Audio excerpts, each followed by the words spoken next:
वफाकी वजीर बराए मजहबी अमूर सरदार मोहम्मद यूसुफ ने कहा है कि नवाज शरीफ ने इस मुल्क को नाकाबिले तस्खीर बनाया। किसी ने भी पाकिस्तान की तरफ मैली आंख से देखा तो हम दुश्मन की आंख निकाल देंगे। हमने फुलझड़ियां नहीं छोड़नी और ना ही हमने एटम बम को जंग लगने देना है। हमारी अफवाज अपने दिफा से हरगिज गाफिल नहीं है। पूरी कौम अपने सिपा सलार हाफिज आसिम मुनीर के साथ खड़ी है। सुई से लेकर एटम बम बनाने तक मजदूरों और मेहनत कशों का भी अहम किरदार है, जिनकी अजमत को हम सलाम पेश करते हैं। कन्वेंशन में मुस्लिम लीग लेबर विंग के मरकजी सदर गुलाम कादिर जट एडवोकेट ने शिकागो में शोहदा को सलाम पेश करते हुए कहा कि दुनिया भर के मजदूर अपने हकूक के लिए रैलियां निकालते हैं। महंगाई के तनासुब से मजदूर की ज्यादा से ज्यादा उजरत मुकर्रर होनी चाहिए और इस सिलसिले में हर मुमकिन इकदाम बरोकार लाए जाएंगे। सेनेटर नासिर भट्ट, रुकन कौमी असम्बली इंजीनियर कमरुल इस्लाम और रुकन पंजाब असम्बली ताहिरा मुश्ताक और दीगर ने अपने खिताब में कहा कि मुश्किल वक्त में पूरी कौम अपनी फौज की पुश्त पर खड़ी है। भारत और इसराइल की किसी साजिश को कामयाब नहीं होने देंगे। मजदूर की तनख्वाह में 200% इजाफा किया जाएगा और तनख्वाहों को बर वक्त दिया जाएगा और रिटायर्ड मुलाजमीन की ग्रेजुएटी GF और इनकैशमेंट फिलफौर अदा की जाएगी।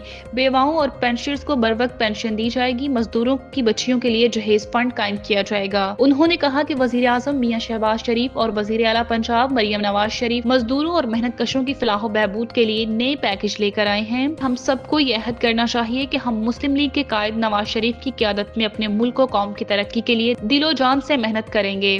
मजदूरों का आलमी दिन यौम तजदीद अहद का दिन है। हमें यह अहद करना होगा कि हम मजदूरों के तहफ़्फ़ुज़ मुल्क की तरक्की के लिए मेहनत करें।